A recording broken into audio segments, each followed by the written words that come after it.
Hi everybody, welcome back to Christian roasting channel. This is Phinehas. ఆరాధన, పరిశుద్ధాత్మకు ఆరాధనకు చాలా దగ్గర సంబంధం ఉంది. చాలా సందర్భాల్లో ఆత్మచేత నింపబడుట లేక ఆత్మవరాలు పొందుట ఆరాధన సమయంలోనే జరుగుతుంది. అందుకే సాతాను తన అనుచరుల్ని ఆరాధనకు వ్యతిరేకంగా బోధించడానికి పురిగొలిపాడు. ఆరాధనలో ఉన్న ప్రతి అంశం పైన దుర్బోధలు చేయించాడు. ఆరాధనలో వాయిద్యాలు. దేవుణ్ణి ఆరాధించడంలో సంగీతం ముఖ్యమైన పాత్రను వహిస్తుంది. మొదటి 300 సంవత్సరముల సంఘ చరిత్రను పరిశీలిస్తే ఆదిమ సంఘం నుండి ఆరాధనలో వాయిద్యాలు వినియోగించినట్లు అనేక ఆధారాలున్నాయి. కానీ ఈ అపవాది అనుచరులు ఎలా బోధిస్తున్నారో చూడండి. క్రొత్త నిబంధన ఎక్కడా కూడా వాయిద్య సంగీతాన్ని ఉపయోగించమని చెప్పలేదు. తప్పిపోయిన కుమారుడు తిరిగి వచ్చాడు, అక్కడేం ఉపయోగించాడు? ఒకసారి ఒక ఆయన అడిగాడు. ఇదంతా ఉపమానం, పోలిక. తప్పిపోయిన కుమారుడు ఎవరు? మనమే. తిరిగి ఆయన దగ్గరికి చేరాం అంటే ఎక్కడ జరిగే కార్యక్రమం? అది పరలోకంలో జరిగేటువంటి కార్యక్రమం. పరలోకంలో ఏ విధమైనటువంటి వాయిద్య సంగీతము ఉండదు, అసలు భూ సంబంధమైన ఏమీ ఉండదు. అది పాత నిబంధనలో మోషే ధర్మశాస్త్రంలో చెప్పాడు, వాయిద్యాలు నేను చేస్తాను అని. క్రొత్త నిబంధన చట్ట ప్రకారం అంటే మీరు మోషే చట్టాన్ని, క్రొత్త నిబంధన క్రీస్తు చట్టాన్ని రెంటిని సమం చేస్తూ ఉన్నారు. ఇంటికి వెళ్ళిపోయారు, కానీ ఎక్కడున్న మాడితే ఎరగబాదేస్తాం.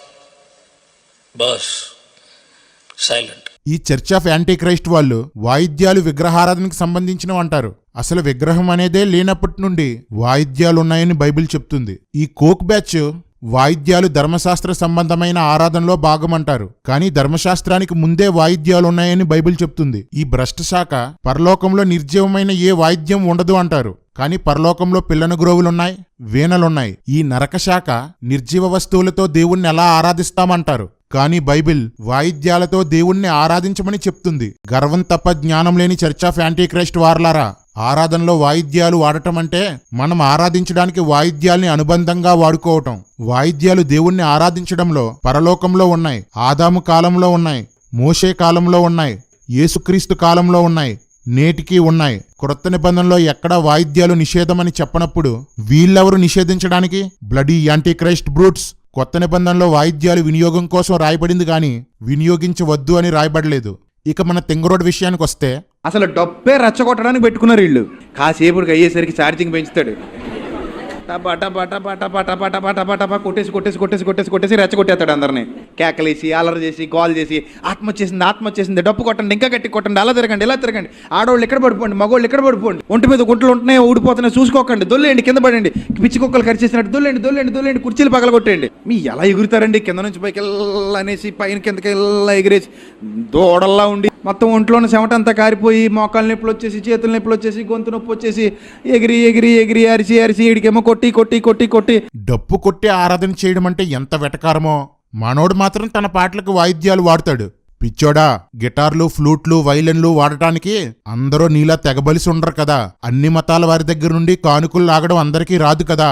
నీలాంటి దరిద్రపు తెలివితేటలు లేని చిన్న సంఘాల వారికి డప్పు కాయలే ఉంటాయి. మరి విపి రోషంతో పాడే పాటకి రైజింగ్ మ్యూజిక్ ఇస్తాం, ఆలోచింపజేసే పాటలకి మోటివేషన్ మ్యూజిక్ ఇస్తాం. అలాగే పూర్ణ బలంతో పాడేటప్పుడు బలంగా మ్యూజిక్ కొడతాం. గట్టిగా డప్పు కొడుతుంటే గట్టిగా ఆరాధించరు, గట్టిగా ఆరాధిస్తున్నందుకు గట్టిగా డప్పు కొడతారు.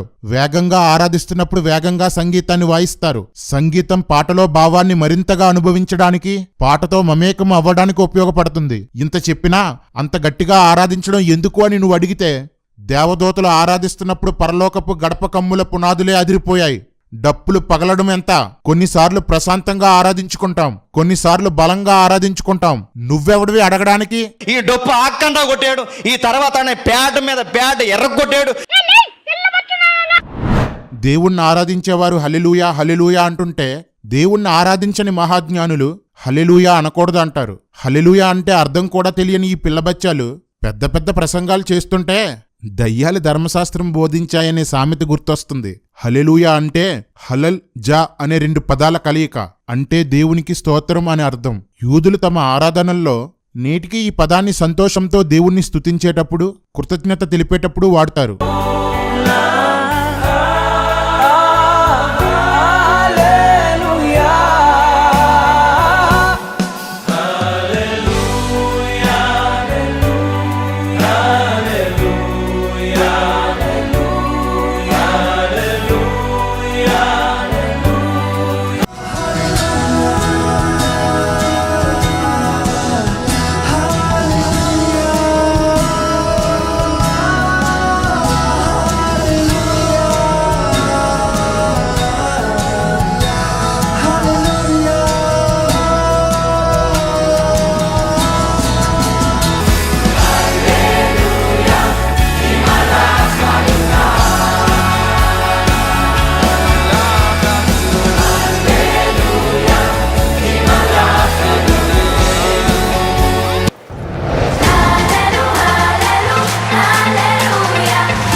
హెబ్రీ పదం యొక్క అర్థాన్ని తెలుగులోనో ఇంగ్లీష్లోనో చూసి ఫైనల్ చేసేసుకోకూడదు భయ్యా. ప్రకటన 19వ అధ్యాయంలో దేవదూతలు హల్లెలూయా అన్నారు. 24 పెద్దలు దేవునికి హల్లెలూయా అని చెప్పారు. పరలోకంలోనే హల్లెలూయా హల్లెలూయా అంటుంటే సంఘంలో అనకూడదంటారేంటి?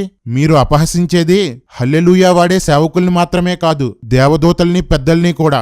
కొంతమంది ఈ పదాన్ని రాంగ్ ప్లేస్ లో వాడటం వలన ఈ ఆత్మలేని అజ్ఞానులు రెచ్చిపోతున్నారు. హల్లెలూయా అనేది అద్భుతమైన పదం. దాన్ని సంఘంలో నిద్రపోయే వాళ్ళని లేపడానికో సమయం సందర్భం లేకుండా పలికే ఊత పదం లాగానో వాడకండి. స్తుతి అంటే దేవుణ్ణి గణపరచడం. పదే పదే స్తుతి స్తుతి అంటారేంటని కొందరు అంటారు. స్తుతియాగం అంటే ఏంటి భయ్యా? స్తుతులతో ప్రభువుని గణపరచడం కాదా? ఇక ఆరాధన విషయానికి వస్తే ఈ ఆత్మదోషకులు మేధావులు ఆరాధనకు వింత అర్థాలు చెప్తూ విశ్వాసుల్ని ఆరాధించనివ్వకుండా చేస్తున్నారు. కేడి సుందర్రావెన్కో ఆరాధనను బలి అంటారు. ఆరాధన అంటే బలి, ఆరాధన అంటే బలి. నువ్వు బలి కావాలి ఆరాధన అంటే. భయ్యా, బలిని బలే అంటారు, ఆరాధన అనరు. మీ వాగుడికి ఒక్క వచనం కూడా ఆధారం ఉండదు. Now I know you worship me. దేవుడు అంటున్నాడు, నాకు తెలిసింది ఇప్పుడు నువ్వు నిజంగా ఆరాధన చేసేవాడు కదా. Now I know you fear God. Now I know you worship God. ఇప్పుడు నువ్వు దేవుని భయపడుతున్నావు, నేను ఎరుగుతున్నావు. నువ్వు ఆరాధన చేస్తున్నావు, నేను ఎరుగుతున్నావు. 2 కాసులు వేసాను.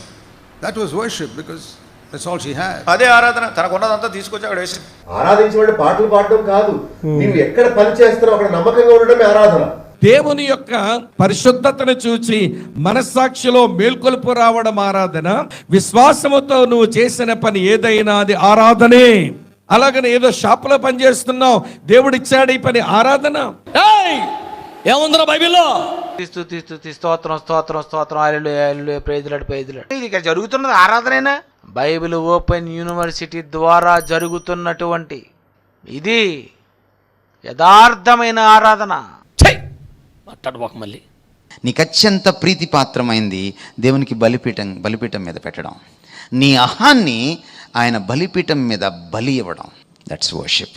వచనం చూపించండి ప్రొఫెసర్ గారు. ఎంతకాలం మీరు సొంత కొటేషన్లు నిర్వచనాలు చెప్తారు? Work is worship. పనంటే పనే, ఆరాధన కాదు. నీ భాషలో చెప్పాలంటే వర్క్ ఈజ్ వర్షిప్ అనేది లోకస్తులు ఇతర మతస్థులు వాడే ఇంగిలి మాట.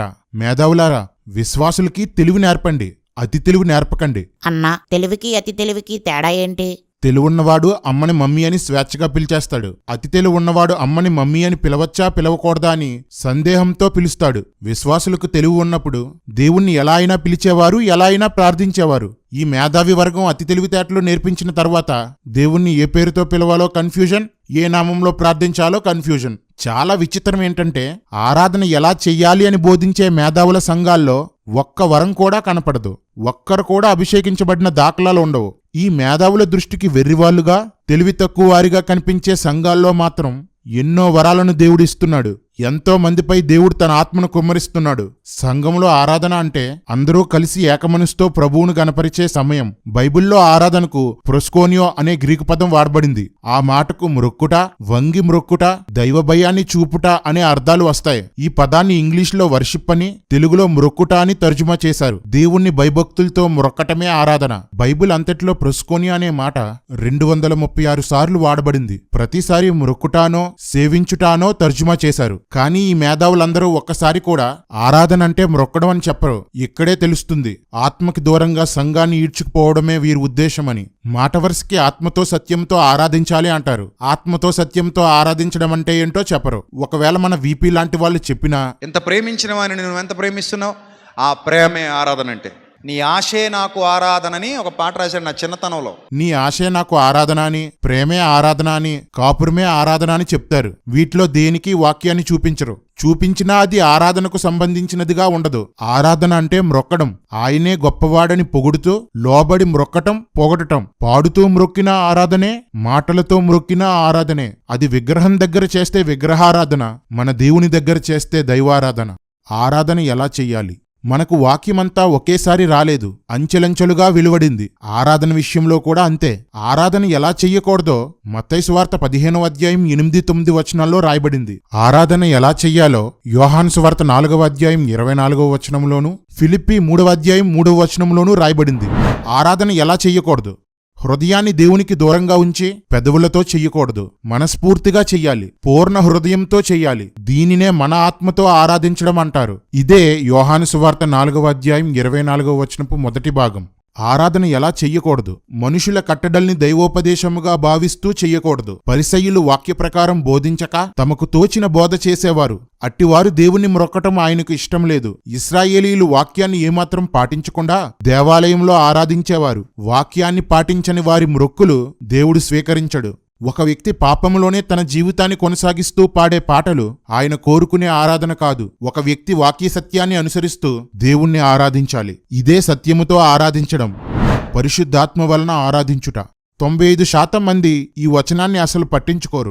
ఆత్మలేని ప్రకృతి సంబంధులకైతే ఇది అర్థమే కాదు. ఎంతటి మేధావులైనా ఆత్మను పొందుకోని వారైతే ఆత్మతో ఆరాధించడం కోసం ఎలా చెప్పగలరు, ఏం చెప్పగలరు? దేవుణ్ణి గణపరిచేటప్పుడు, మ్రొక్కేటప్పుడు పరిశుద్ధాత్ముడు ఎలా ప్రేరేపిస్తే అలా చెయ్యడమే పరిశుద్ధాత్మ వలన ఆరాధించడం. భక్తులు రాసిన పుస్తకాల్ని చదివేసి ఇదే ఆరాధన అనే శాఖలున్నాయి. క్రమం అంటూ ఆత్మను అణిచేసి ఆరాధించే సంఘాలు ఉన్నాయి. మనము ఆరాధించాల్సింది పరిశుద్ధాత్మ నిర్దేశించినట్లుగా, శాఖాధ్యక్షులు నియమించినట్లుగా కాదు. పరిశుద్ధాత్మతో ఆరాధించేవారు కొన్నిసార్లు మోకాలపై ప్రభువును గణపరచొచ్చు.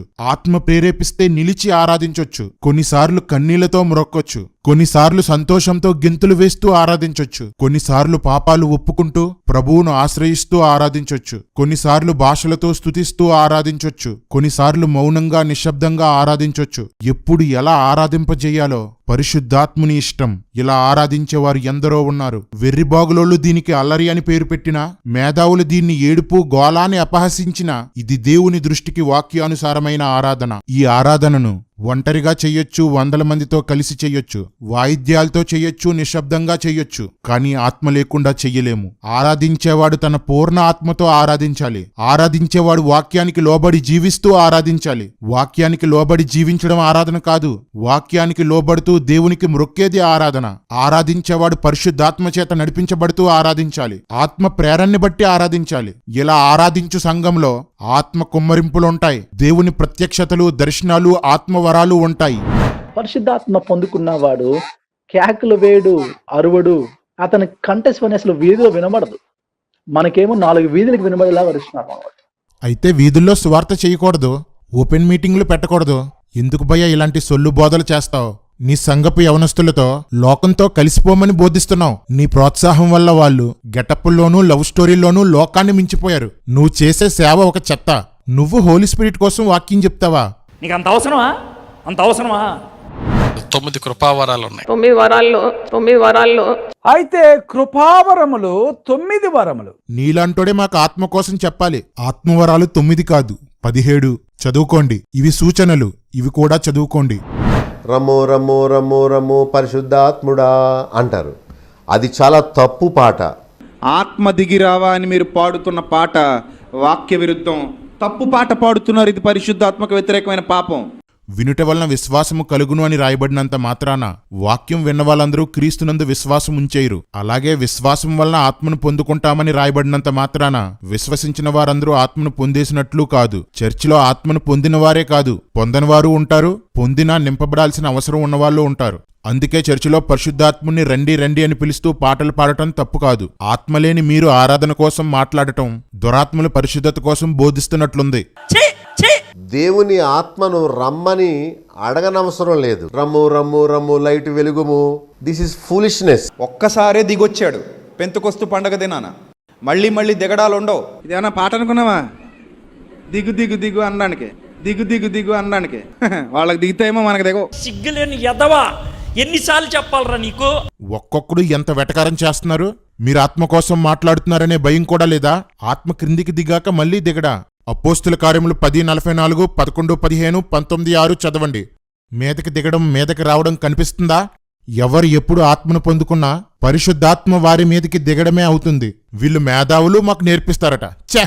అక్కడ ఉన్నటువంటి సమాజం చేత చెడ్డ పేరు తెచ్చుకునే విధంగా వాళ్ళు ఏం చేయలేరు. కానీ ఈరోజు చాలామంది అన్యులు కూడా క్రైస్తవుల్ని హేళన చేసే విధంగా, మా జాతరలో కూడా ఇలాగే పూనకాలు వస్తాయి, ఇక్కడ పూనకాలు వస్తున్నాయి. పరిశుద్ధాత్మ కార్యములు కావు.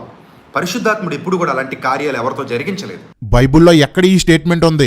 మేడగది మీద శిష్యులు ఆత్మను పొందుకున్నప్పుడు వారి చర్యలను చూసి అర్థం కానివారు క్రొత్త మద్యం తాగారని వెటకారం చేశారు. ఇది హేళన కాదా? నాటి నుండి నేటి వరకు ఆత్మను పొందేవారు ఉన్నారు, ఆత్మ నింపుదలను అర్థం చేసుకునే వాళ్ళు ఉన్నారు, అర్థం కాక వెటకారం చేసే నీలాంటి వాళ్ళు కూడా ఉన్నారు. పరిశుద్ధాత్ముడు అని పలకాలి. పరిశుద్ధాత్మ అని పలకకూడదు. పరిశుద్ధాత్మ అని పలకకూడదు. పరిశుద్ధాత్మ అనే పదం వాడకూడదు. పరిశుద్ధాత్మ అనే పదం వాడకూడదు. పరిశుద్ధాత్మ వచ్చింది, పరిశుద్ధాత్మ వస్తది, పరిశుద్ధాత్మ పనిచేసింది. దూరింది, వాలింది, పడింది మీద, ఇవన్నీ తప్పుడు మాటలు. ఇది క్రైస్తవులకు అజ్ఞానంతో మాట్లాడే మాటలు.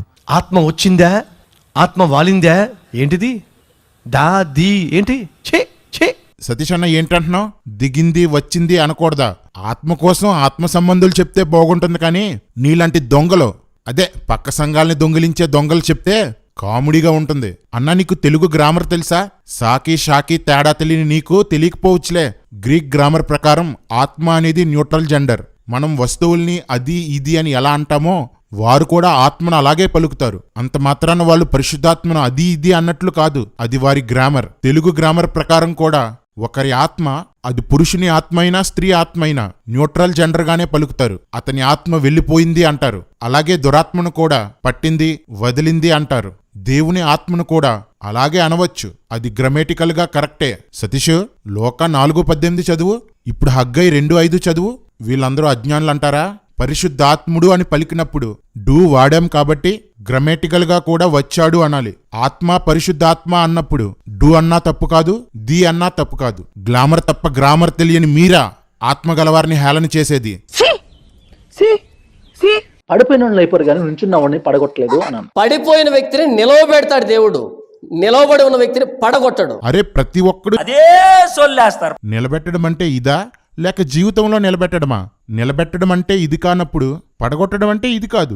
మీ దిక్కుమాలిన లాజిక్నే తీసుకున్నా. దెయ్యం పట్టిన వ్యక్తిని ప్రభువు గద్దించినప్పుడు ఆ వ్యక్తి క్రింద పడిపోయాడు. ఆయన ఎంతో మందిని దెయ్యాల నుండి విడుదల చేశాడు కాబట్టి అలా ఎంతో మంది క్రింద పడిపోయి ఉండొచ్చు. దేవుని ప్రసన్నతను చూసినప్పుడు కొందరు భక్తులు కింద పడిపోయారు. అలాంటప్పుడు దేవుడే స్వయంగా ఆత్మగా మనుషుల్లోనికి వచ్చినప్పుడు కొంతమంది పడిపోవచ్చు. మీరొక మేధావులు క్వశ్చన్ అవర్లో డిబేట్స్ లో మాట్లాడడం పరిశుద్ధాత్మ క్రియలను దయ్యపు క్రియలంటూ అవమానించడమే ఆత్మను దూషించుట అని ఈ వచనం స్పష్టంగా చెప్తుంది. కానీ ఈ ఆత్మలేని ప్రకృతి సంబంధులు ఎంతో ధైర్యంగా, వెటకారంగా, వ్యంగ్యంగా పరిశుద్ధాత్మను దూషిస్తున్నారు. ఇది క్షమాపణ లేని పాపం కదా అని అడిగితే పరిశుద్ధాత్మకు విరోధంగా మాట్లాడడం అంటే ఏమిటో వింత వింత వివరణలు ఇస్తారు. కనుక దురాత్మ పనిని పరిశుద్ధాత్మ పనిగా అభివర్ణించేదే ఆత్మ వ్యతిరేకంగా చేసే దూషణ. వాక్యాన్ని రివర్స్ లో చెప్తున్నవేంటి భయ్యా? పరిశుద్ధాత్మకు వ్యతిరేకమైన పాపం అంటే దయ్యపు కార్యాల్ని ఆత్మకార్యాలు అనడం కాదు, ఆత్మకార్యాల్ని దయ్యపు కార్యాలు అనడం. ఆత్మ దిగిరావా అని మీరు పాడుతున్న పాట వాక్య విరుద్ధం, తప్పు పాట పాడుతున్నారు. ఇది పరిశుద్ధాత్మకు వ్యతిరేకమైన పాపం. అబద్ధం ఆడువారు ఎవరు అంటే పరిశుద్ధాత్ముడికి వ్యతిరేకంగా మాట్లాడువారు. పరిశుద్ధాత్మను దుఃఖపరచటము పరిశుద్ధాత్ముడికి విరోధముగా పాపము. రాయబడినటువంటి గ్రంథానికి వ్యతిరేకంగా మాట్లాడటమే పరిశుద్ధాత్ముడికి వ్యతిరేకంగా మాట్లాడటం. యోహాను 16:8 ప్రకారం ఆయన వచ్చి నువ్వు పాపివి, నువ్వు పాపం ఒప్పుకోవాలి అని ఒప్పిస్తున్నప్పుడు దాన్ని తృణీకరిస్తే గనక అది పరిశుద్ధాత్మనికి వ్యతిరేకమైనటువంటి పాపం. అన్ఫర్గివబుల్ సిన్ ఏంటి అంటే రక్షణ పొందలేకపోవటం. భయ్యా, బైబిల్లోది చెప్పండి భయ్యా, మీ లైబ్రరీలోది చెప్పొద్దు. ఒక వ్యక్తి ఏ పాపంతో చనిపోయినా అది క్షమించబడదు. రక్షణ సువార్తని వ్యతిరేకిస్తే అని స్పెషల్ గా ఎందుకు చెప్పావు? నువ్వు కాల్వినిజం అనే పెంట బోధన నమ్ముతావు కాబట్టి. ఛీ, దిక్కుమాలిన స్ట్రాటజీలు మీరుని. దయ్యపు భాష. ప్రాథమికంగా ఈ రెండింటి మధ్య తేడా ఏంటంటే దయ్యం పట్టిన ఒక వ్యక్తిలో దయ్యమే మాట్లాడుతూ ఉంటుంది, దయ్యం కూడా ఒక వ్యక్తిని భాషలతో మాట్లాడేటట్లు చేయగలదు. False Christs, false prophets will arise and even show great signs and wonders to deceive, if possible, even the elect. Behold, I have told you in advance. 2 Thessalonians 2:9, with power, signs and false wonders. So one of the things I'm warned about in the last days is there's going to be a lot of miracles. There are demon-possessed people who can speak in tongues. Jackie, olive green లాంటి నరకానికి పోయే ఈ ఆత్మదోషకులు దయ్యాలు భాషలు మాట్లాడతాయి అంటారు. కానీ అందుకు బైబిల్ నుండి ఒక్క వచనం కూడా చూపించలేరు. జాకీ పదే పదే ఒక జోక్ వేస్తుంటాడు. ప్రస్తుతం జరిగే అద్భుతాలు, స్వస్థతలు అన్నీ సాతాను చేస్తున్నాడట. అందుకోసం మత్తయి 24వ అధ్యాయం 23, 24 వచనాలు, 2 తెస్సలోనిక 2వ అధ్యాయం 9, 10 వచనాలు, ప్రకటన గ్రంథం 13వ అధ్యాయం 14వ వచనాన్ని చూపిస్తుంటాడు. జాకీ కనపడ్డగానే చమత్కారే. యేసుక్రీస్తు దయ్యాల్ని వెళ్లగొడుతుంటే ఈ జాకీ తాత ముత్తాతలైన పరిసయ్యులు నువ్వు దయ్యం సహాయంతో దయ్యాలను వెళ్లగొడుతున్నావు అంటారు. అప్పుడు ప్రభువు ఈ జాకీ గారి తాతలతో దయ్యం తన రాజ్యానికి వ్యతిరేకంగా తానే పనిచేస్తుందా అని అడుగుతాడు. ఇప్పుడు ఆ పరిసయ్యుల ముద్దుల మునిమనవడైన జాకీకి కూడా నా సమాధానం ఇదే. సాతాను అద్భుతాలు చేసి అన్యజనులు యేసుని నమ్మేలా చేస్తాడా? విశ్వాసుల్ని క్రీస్తులో స్థిరపరుస్తాడా? జాకీ నీకెలాగూ బుద్ధి జ్ఞానం లేదు. నీ వాక్యాన్ని స్క్రీన్ల మీద వేసుకొని వినేవారికైనా అర్థమవ్వద్దా? సాతాను గనుక అద్భుతాలు చేస్తే ఎవరో దేవతకి మహిమలున్నాయనో మంత్రగాలికి శక్తులున్నాయనో నమ్మకాన్ని కలిగించడానికి చేస్తాడు. అంతేకాని ప్రభువుని నమ్ముకునేలా చేయడానికి ఏ అద్భుతం చెయ్యడు. అద్భుతాలు చూసి నమ్మకూడదు అని ఎవరూ అనకండి. బైబిల్లో అలాంటి మాటలు లేవు. మనందరికీ ఆదర్శమైన ఆదిమ సంఘంలో 90% మంది దేవుని శక్తిని బట్టే నమ్మారు. దేవుని సంఘం శక్తితోనే ఉంది, మాటలతో కాదు. ఈ జీరో పూనెను చూపించే వచనాల్ని పరిశీలిస్తే ఇవి అబద్ధ క్రీస్తుల్ని నమ్మించడానికి, క్రీస్తు విరోధిని నమ్మించడానికి జరిగే అద్భుతాలు, అంతేకాని యేసుక్రీస్తుని నమ్మించడానికి జరిగేవి కాదు. జీరో పూనెన్, ఇంతకాలం నువ్వు వేసుకున్న ముసుగుని నేను తీసేశాను. నీ పతనం ప్రారంభమైంది. డిజిటల్ స్క్రీన్ల కోసం అందరూ మా బెగ్గర సతీష్ అన్న మీద పడి ఏడుస్తుంటారు. కానీ అందరికన్నా ముందు డిజిటల్ చర్చిలు పెట్టింది జాకీనే, వాటిని కొనసాగిస్తున్నవాడు జాకీనే. పోనీ యేసుక్రీస్తు ఎక్కడైనా అల్లరి చేశాడా, కేకలు వేసాడా? ఏసై ఎక్కడ అరిచినాడండి? సువార్తలందరూ వెతుకుదాం, మనం కూడా అరిచినాడా, కేకలు వేసినాడా? 42 యెషయా చూడండి. పరిశుద్ధాత్మను పొందుకున్నామని చెప్తున్న వాళ్ళకి వ్యతిరేకమైన ఒక మాట ఇక్కడ కనబడుతుంది. 42వ అధ్యాయం 2వ వచనంలో అతడు కేకలు వేడు అరువడు. హోలీ స్పిరిట్ వచ్చేదని గట్టి గట్టి కేకలు వేస్తున్నారు కదా చాలా మంది. మైక్ లో సౌండ్ పొల్యూషన్ చేస్తున్నారు కదా. పరిశుద్ధాత్మ అభిషేకం గురించి చాలా మంది మాట్లాడుతున్నారు కదా. పరిశుద్ధాత్మ అభిషేకం ఎలా జరిగింది యేసుక్రీస్తు ప్రభు వారికి? ఆయన నీళ్ళలో ఉండగానే ఆకాశం నుంచి పావురాకారంలో పరిశుద్ధాత్మ దేవుడు వచ్చి ఆయన మీద రాలాడు. అప్పుడు యేసు ప్రభు వెంటనే గట్టిగా కేకలు వేసి గట్టిగా చప్పట్లు కొట్టి కింద పడి దొర్లుతూ షాబా రీ బా లా లా లా అని అన్నాడా? But Jesus never spoke in tongues. Do you know that? కానీ యేసుక్రీస్తు ప్రభువారు ఎప్పుడు భాషలతో మాట్లాడలేదు. మీకు తెలుసా విషయం? I want to be like Jesus. నేను యేసు వలె ఉండగలుగుతున్నాను. నువ్వేదో పెద్ద యేసుక్రీస్తు ఫాలోవర్ లాగా ఆత్మ కోసం మాట్లాడితే చాలు. యేసు పరిశుద్ధాత్మను పొంది అరవలేదు, క్రింద పడలేదు, భాషలు మాట్లాడలేదు, కాబట్టి నేను అంతే, మీరు అలాగే ఉండండి అంటావు. జాకీ, నీకు హోలీ స్పిరిట్ ని గూర్చిన నాలెడ్జ్ జీరో. యేసుక్రీస్తు పొందుకున్న పరిశుద్ధాత్మ అభిషేకం, సంఘం పొందుకున్న పరిశుద్ధాత్మ అభిషేకం ఒకటి కాదు.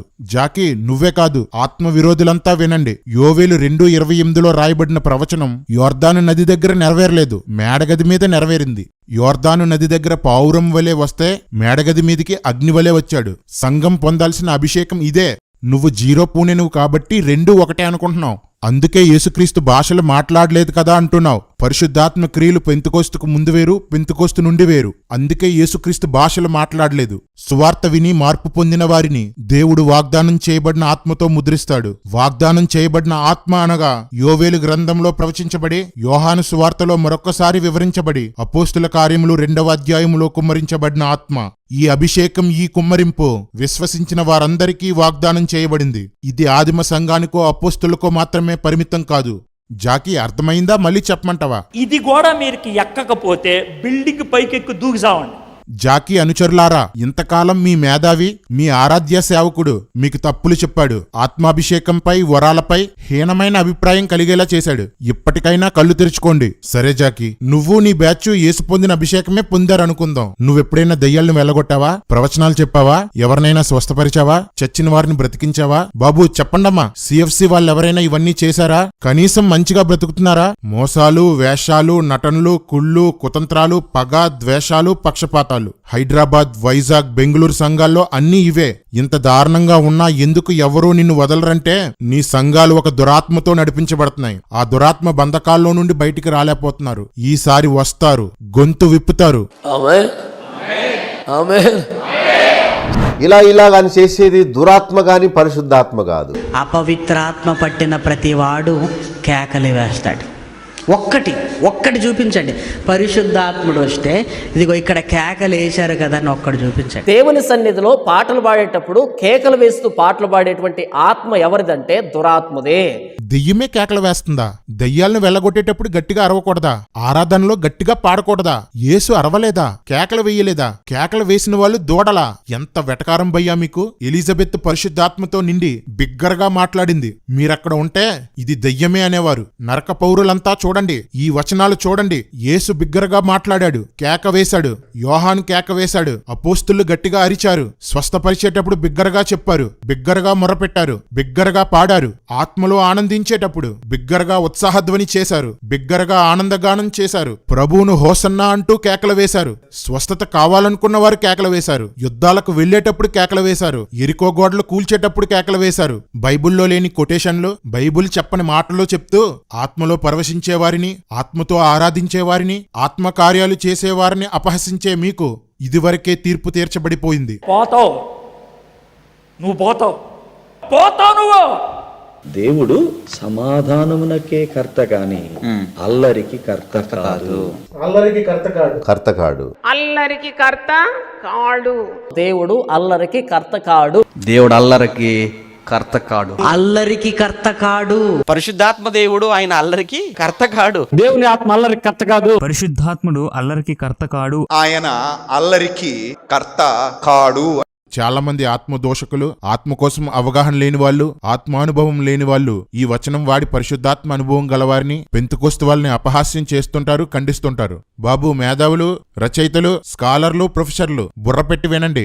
1 కొరింథీ 14వ అధ్యాయంలో వరాలు ఎలా వాడాలో చెప్తున్నాడు. 14:26 నుండి ప్రవచన వరం కోసం మాట్లాడుతున్నాడు. ప్రవచనం అనగా దేవుని చేత ప్రేరేపించబడిన ఒక వ్యక్తి ఎదుటి వ్యక్తిని లేదా గుంపుని ఉద్దేశించి కొన్ని విషయాలు పలుకుతాడు. ఆ సంఘంలో 3 ప్రవచన వరం ఉంటే ఒకరి తర్వాత ఒకరిని ప్రవచించమంటున్నాడు. ఒకరు చెప్పేటప్పుడు మరొకరు ఆగి వేచి ఉండి వారు ముగించాక వీళ్ళు మాట్లాడాలి. అలా కాకుండా 3 ఒకేసారి మాట్లాడుతుంటే ఎవరి కోసం దేవుడు ఏం మాట్లాడుతున్నాడో అర్థం అవ్వక గజిబిజి ఏర్పడుతుంది. ఏ ప్రవచనం ఎవరి కోసం వచ్చిందో తెలియక కన్ఫ్యూజ్ అవుతారు. దేవుడు సమాధానానికే కర్త కానీ కన్ఫ్యూజన్కి కర్త కాదు. ఇక్కడ అల్లరి అని అర్థమిచ్చే మాటే లేదు. God is not author of confusion but of peace. ప్రతి ఒక్కరూ అల్లరి అరుపులని మాట్లాడుతున్నారే. మీ సేవకుడు ప్రసంగం చేస్తుంటే ఈలలో అరుపులు, ప్రతి సెలబ్రేషన్ కి డాన్స్లు, రన్ ఫర్ జీసస్ కి రోడ్డు మీద వెర్రిగెంతులు, పిచ్చి వేషాలు, యూత్ మీటింగ్స్ లో గేమ్స్, డైలాగులు, జోకులు, ఇవేవి అల్లర్లా కనిపించలేదా మీకు? ఇవేవి అన్యులు హేళన చేసేలా కనిపించలేదా? ఎవరూ వీటి కోసం ఎందుకు మాట్లాడరు? పరిశుద్ధాత్మను పొందుకున్న ఒక వ్యక్తి గట్టిగా చప్పట్లు కొడితే మాత్రం మీకు అల్లర్లా కనిపించేస్తుంది. పోయే కాలం వచ్చినప్పుడు, అదే పాతాళానికి పోయే కాలం వచ్చినప్పుడు ఇలాగే ఉంటుంది. ఆత్మ మీలో ఉంటే మీరు మీ ఆధీనంలో ఉంటారు. ప్రవక్తల ఆత్మలు వారి ఆధీనంలో ఉంటాయి. ప్రవచన వరం గలవారి కోసం ప్రవచనాలు చెప్పేటప్పుడు ఆగి చెప్పాలి అని రాయబడిన వచనాన్ని తీసుకెళ్లి ఆత్మను పొందిన వాళ్ళకి, నింపబడే వాళ్ళకి కలిపేసి భావాన్ని చెరుపుతున్న నువ్వు దుర్బోధకుడివి, మార్చుకో. ఇంతకుముందు ఆత్మ విషయంలో ఎన్నో తప్పులు చెప్పేవాడివి, మార్చుకున్నావు కదా, ఇది కూడా మార్చుకో. ఒకటేమిటంటే సెల్ఫ్ కంట్రోల్. మీ కంట్రోల్లో మీరు లేరనుకోండి, మీకు ఆత్మ రాలేదు, ఇంకేదో ఆత్మ పట్టింది. Because the fruit of the Spirit is self-control. ఎందుకంటే ఆత్మ యొక్క ఫలం ఏంటంటే ఆశా నిగ్రహము. So when a person says, oh, I couldn't control myself, I just went on and on and on and on and on and on, I couldn't stop, that must have been a demon. పరిశుద్ధాత్మ దేవుని చేత నింపబడినప్పుడు ఆ వ్యక్తి తన కంట్రోల్లో ఉంటాడు. ఎందుకంటే దేవుడు మనకు ఇంద్రియ నిగ్రహము కలిగిన ఆత్మనే ఇచ్చాడు. కంట్రోల్ లేకుండా ఇష్టం వచ్చినట్టుగా డాన్స్ చేయడం, కంట్రోల్ లేకుండా బిహేవ్ చేయడం, ఇది సహజంగా దేవుని యొక్క ఆత్మ చేత నింపబడిన వ్యక్తిలో కనిపించే లక్షణాలు కాదు. క్రమశిక్షణకు కర్త, డిసిప్లిన్కి కర్త. ఇంద్రియ నిగ్రహం కలిగిన ఆత్మ అంటే ఆత్మను పొందినవాడు క్రమశిక్షణగా ఉండటమా? ఆత్మను పొందినవాడు కంట్రోల్గా ఉండటమా? ఆత్మ వలన వచ్చే స్వాతంత్రం అంటే డిసిప్లైన్ గా ఉండటమా? తనకేం జరుగుతుందో తెలియకుండా జరిగితే అది దెయ్యమని వాగుతున్నారే.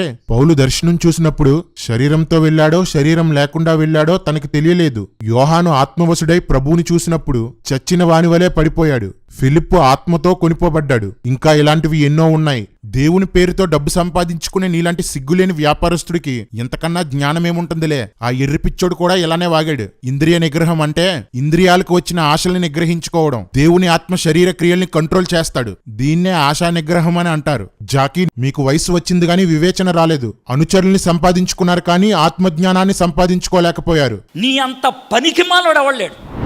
ఒంటి మీద గుంటలు ఉంటున్నాయి, ఊడిపోతున్నాయి, చూసుకోకండి, దొల్లేయండి, కింద పడండి. ఆడవాళ్ళ ఒంటి మీద బట్టలు లేకపోయినా ఈయన చూస్తూ ఆనందంగా ఎగురుతాడు, గొంతుతాడు. చాలా సందర్భాలు చూశాను, వాళ్ళ పాపం చెంగు కూడా జారిపోతూ ఉంటుంది, పట్టించుకోరు. నీ సంఘానికి వచ్చే అమ్మాయిల్లో చాలా మందికి చున్నీలే ఉండవు. నువ్వా పైట జారడం కోసం మాట్లాడుతున్నావు? వెర్రిపిచ్చోడా!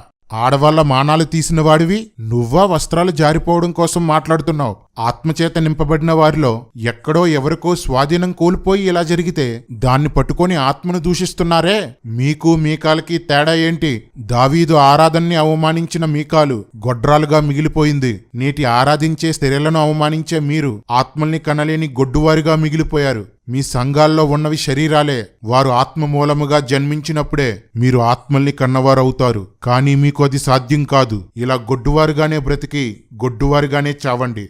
మన బతుకు ఎంత దరిద్రమైందో అర్థం అవుతుందా? కొట్టో కొడో కొడో కొడో కొడో కొడో కొడో కొడో కొడో కొడో కొడో కొడో